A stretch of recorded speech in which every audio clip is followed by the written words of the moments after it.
Radhe Radhe friends.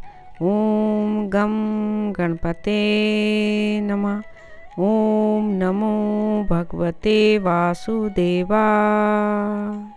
प्रेरणादायक कहानी। बच्चों के लिए कहानी की जब भी बात आती है तो हर कहानी अपने आप में कोई ना कोई सीख या प्रेरणा लिए होती है। वहीं जब हम सिर्फ प्रेरणादायक कहानी की बात करते हैं तो ऐसे में केवल उन कहानियों को शामिल किया जाता है जिनसे बच्चों को जीवन में अच्छे काम और व्यवहार की प्रेरणा मिले। कुछ ऐसी ही व्यवहारिक सीख देखने वाली कहानियों का संग्रह आपको यहाँ मिलेगा। ये कहानियाँ आपके बच्चे की बुद्धि का विकास करने में तो मदद करेंगे ही, साथ ही इनकी मदद से उन्हें जीवन में अच्छे और बुरे के बीच का अंतर समझने में भी मदद मिलेगी। इतना ही नहीं, ये कहानी बच्चों को बड़ों का आदर, मित्रों से अच्छा व्यवहार व लोगों के प्रति विनम्रता का पाठ भी पढ़ाएंगी।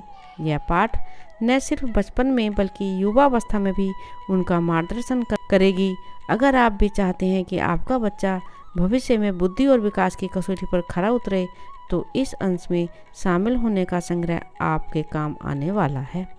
प्रेरक लघु कहानियों के जरिए आप खेल खेल में अपने बच्चों को ज्ञान के सागर में ले जा सकते हैं। गौतम बुद्ध की प्रेरक कहानी। किसान की समस्या। सालों पहले गुमथा गांव में रहने वाला एक किसान काफ़ी दुखी था। वो अपनी जीवन की छोटी छोटी परेशानियों को लेकर उदास रहता था और अपने दुख के बारे में लोगों को बताता फिरता था। एक दिन उसे किसी ने सलाह दी कि तुम गौतम बुद्ध के पास चले जाओ, वे तुम्हारी समस्याओं का कोई ना कोई हल जरूर निकाल देंगे। उस व्यक्ति की बात सुनते ही दूसरे दिन वो किसान सीधे महात्मा बुद्ध के पास पहुंच गया। गौतम बुद्ध के पास पहुंचकर उन्हें प्रणाम करते हुए उसने बताया कि मैं एक किसान हूं और मैं खेती करके जीवन यापन करता हूं। मैं यहाँ अपनी समस्याओं का समाधान लेने के लिए आया हूँ। दरअसल कई बार हमारी फसल अच्छी होती है तो कभी बिल्कुल भी नहीं होती। इससे मैं बहुत परेशान हो जाता हूँ। इतना कहने के बाद किसान ने आगे कहा कि मेरी पत्नी है और वो मुझसे बेहद प्रेम करती है। कभी कभी वो मुझे बहुत परेशान करती है, उससे मैं तंग आ गया हूँ और कभी कभी लगता है कि अगर वो मेरे जीवन में नहीं आती तो मैं कितने अच्छे से रहता। इस तरह वह अपनी सारी परेशानियाँ महात्मा बुद्ध को सुनाता रहा और वो उसकी बातें सुनते रहे। जब तक किसान बात कर रहा था तब तक गौतम बुद्ध एक शब्द भी नहीं बोले। वो बस ध्यान से किसान की ही बातें सुन रहे थे। परेशानी बताते हुए किसान बोलता है कि मेरा एक बच्चा भी है। वो है तो काफ़ी अच्छा, पर कई बार मुझे परेशान करता है और मेरा कहना नहीं मानता। उसके ऐसे व्यवहार से मुझे लगता है कि वो मेरा बच्चा नहीं है। ऐसा कहते हुए किसान अपनी सारी परेशानी को बताता गया। इस तरह किसान ने अपने जीवन का सब कुछ जो उसे सताता था और दुखी करता था वो गौतम बुद्ध को बता दिया। अब किसान के पास उन्हें बताने के लिए कुछ भी नहीं बचा और उसका मन काफ़ी हल्का हो गया। महात्मा बुद्ध से सब कुछ कहने के बाद वो उनसे अपनी परेशानियों के समाधान की उम्मीद लगाए बैठा था। काफ़ी देर तक गौतम बुद्ध के जवाब का इंतजार करने के बाद बेसब्र होकर किसान ने ऊंची आवाज़ में महात्मा बुद्ध से पूछा कि आप मेरी समस्याओं को लेकर कुछ नहीं कहेंगे? तब गौतम बुद्ध बोले, मैं तुम्हारी किसी तरह से भी मदद नहीं कर सकता। किसान ने महात्मा बुद्ध से ऐसे जवाब की उम्मीद नहीं की थी। वो उनका जवाब सुनकर हैरान हो गया। उसे अपने कानों पर भरोसा नहीं हो रहा था।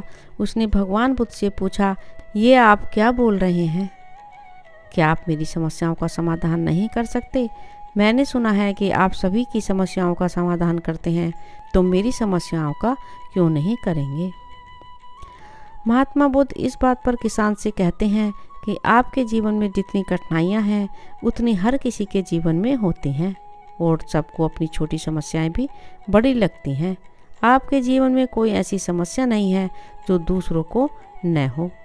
हर व्यक्ति को अपने जीवन में सुख दुख का सामना करना पड़ता है। हम चाहे जितनी भी कोशिश कर लें, लेकिन हमारे जीवन में सुख और दुख दोनों आएंगे ही आएंगे। कई बार हमारे अपने हमें बेगाने लगने लगते हैं तो कई बारी बेगाने हमें अपने लगने लगते हैं। सभी का जीवन ऐसी समस्याओं से घिरा हुआ है जिसका कोई समाधान नहीं है। अगर किसी के जीवन से एक समस्या जाती है तो दूसरी समस्या आ जाती है। ऐसे में तुम एक समस्या का आज समाधान कर लोगे तो तुम्हें कल दूसरी समस्या का सामना करना पड़ेगा। यही जीवन का एक अटल सत्य है। बुद्ध की बातें सुनकर किसान को गुस्सा आ जाता है और वो उन्हें बोलता है कि लोग आपको महात्मा कहते हैं। मैंने लोगों से ये भी सुना है कि आप सबकी परेशानी दूर करते हैं, पर मेरी समस्या का निवारण करने के बजाय आप मुझे फिजूल की बातें बता रहे हैं। मैं आपके पास बहुत उम्मीद लेकर आया था, पर अब मुझे लग रहा है कि आपके पास मेरा आना व्यर्थ है। मैंने जो भी आपके बारे में सुना था वो सब झूठ है। महात्मा बुद्ध को इतना कहकर किसान वहाँ से जाने लगता है। तभी उससे भगवान बुद्ध कहते हैं कि तुमने जो समस्याएं बताई हैं उनका मैं समाधान नहीं कर सकता, पर मैं तुम्हारी दूसरी परेशानी का निवारण कर सकता हूँ। बुद्ध की बातें सुनकर किसान हैरान हो गया और बुद्ध से कहता है कि मैंने जो समस्या बताई उसके अलावा मुझे कोई और समस्या नहीं है, और है भी तो मुझे उसका ज्ञान क्यों नहीं है। बुद्ध उनसे कहते हैं कि आपकी समस्या यह है कि आप नहीं चाहते हैं कि आपके जीवन में किसी भी तरह की समस्या हो। खुद को किसी तरह की समस्या न हो, ये सोच रखना ही दूसरी समस्याओं का कारण बनता है। आपको यह स्वीकार कर लेना चाहिए कि हर व्यक्ति के जीवन में किसी न किसी तरह की समस्या होती है। ये सोचना छोड़ दो कि आप इस दुनिया की सबसे दुखी इंसान हो। आपको अपने आसपास के लोगों को देखना चाहिए, क्योंकि बाकी लोग भी किसी न किसी चीज़ से परेशान और दुखी हैं। जीवन में सुख और दुख आकर ही रहेंगे, उसे कोई नहीं बदल सकता।